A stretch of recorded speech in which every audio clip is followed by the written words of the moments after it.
ఆయన యేసుక్రీస్తు నామమున ప్రియమైన మీ అందరికీ ఉదయకాల శుభములు, అలాగే విశ్రాంతి దినం యొక్క శుభములు. ప్రేమించుడి, కాపాడును, ధైర్యం వహించి నిబ్బరంగా ఉండుడి, కృప ఆవరించి ఉన్నది. దావీదు కీర్తన 31వ సంకీర్తన 23వ వచనము. యెహోవా భక్తులారా, మీరందరూ ఆయనను ప్రేమించుడి, యెహోవా విశ్వాసులను కాపాడును.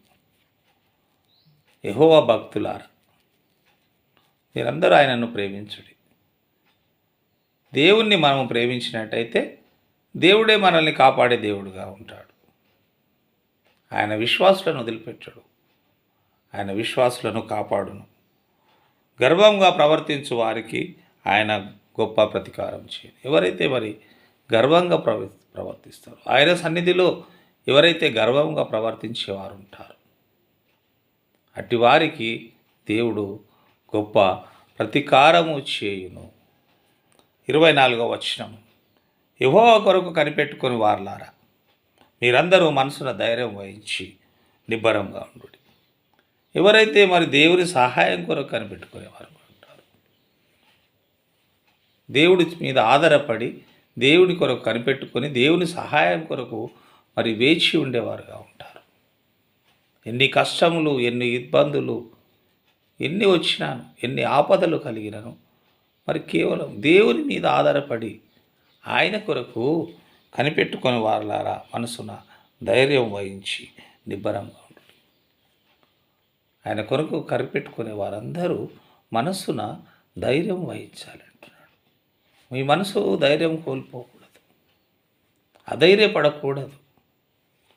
మీ మనసును ధైర్యం పరచుకోండి. మీ మనస్సును ఆ ధైర్యం వహించి నిబ్బరముగా ఉండుడి అంటున్నాడు. మరి 32వ కీర్తన 10వ వచనంలో, మరి యెహోవా యందు నమ్మిక ఉంచు వానికి కృప ఆవరించి ఉన్నది. ఎవరైతే మరి దేవుని యందు నమ్మిక ఉంచేవారుగా ఉంటారో కృప ఆవరించుచున్నది. దేవుని యందు నమ్మకము, విశ్వాసము కలవారి చుట్టూ దేవుని యొక్క కృప ఉంటుంది.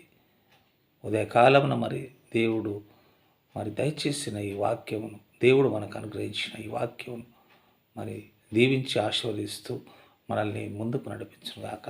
మనము దేవుని ప్రేమించేవారిగా ఉండాలి, మరి దేవుడు కాపాడుతాడు. ధైర్యం వహించి నిబ్బరం కలిగి ఉండాలి. మరి కృప కూడా మనల్ని ఆవరించి ఉన్నది. దేవుడు ఈ కొద్ది వాక్యమును మన మనసులో ఆత్మీయ మేళ్ళ నిమిత్తమై ఇది వల్ల దీవించి ఆశీర్వదించి నడిపించునుగాక. ఆమేన్.